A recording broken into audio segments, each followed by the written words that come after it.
product that defined our year, it's this, the Apple iPad. I'm Donald Bell, here to shine the product spotlight on this game-changing tablet.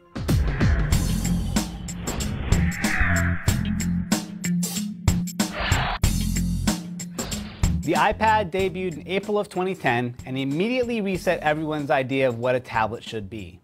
There are two main models of the iPad, one that connects to the internet using a combo of Wi-Fi and 3G from AT&T, and one that relies just on Wi-Fi. The Wi-Fi models are priced at $499 for 16 gigabytes, $599 for 32, and $699 for 64. Models with 3G are available in the same capacities, but are priced at $130 higher. Out of the box, you get the iPad, a wall adapter, and a USB cable.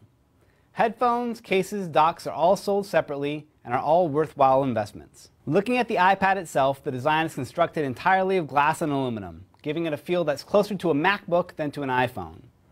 It's 7.5 inches wide, 9.5 inches tall, and just a half an inch thick, with a diagonal screen size of 9.7 inches. On the bottom, you have a dock connector and a speaker, along with the home button. The side has volume buttons and a mute switch, and up top you have the headphone jack, a little pinhole microphone, and the screen lock button. Compared to a smartphone or a dedicated ebook reader, it's not the lightest thing at 1.5 pounds, but it's lighter and more convenient than a laptop. And that, oddly enough, gets us to the heart of what makes the iPad great.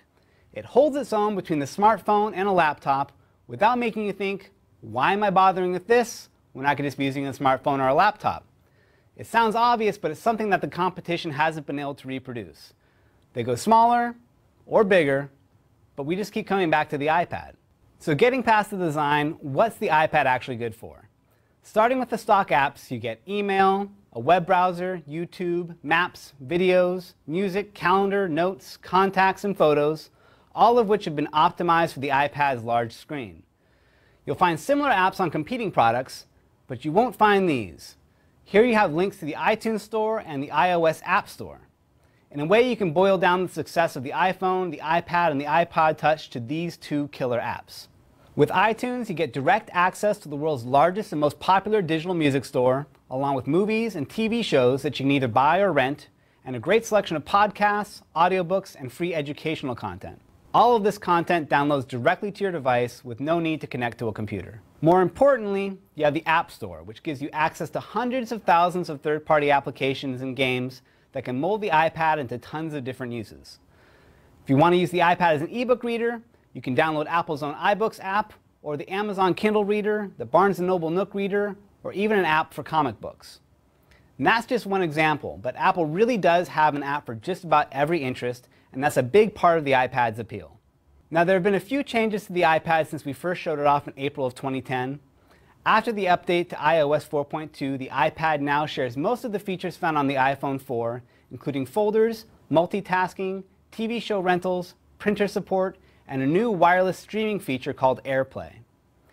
If you like staying organized, the folder feature lets you group apps together under a custom label. The multitasking capability allows you to run multiple apps at the same time and quickly jump back and forth between the currently running apps.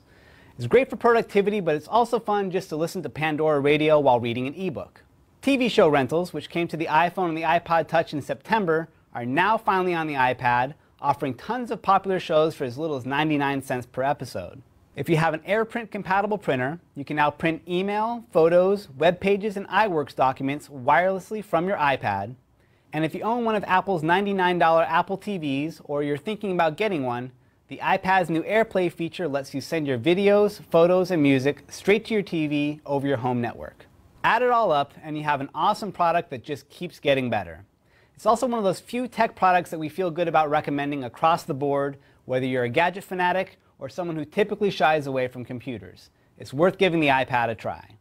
So that's the iPad from Apple. It's seen its top pick for tablets, and it's also one of the most talked about gadgets of the year. And more than anything, it's a lot of fun. So for CNET.com, I'm Donald Bell.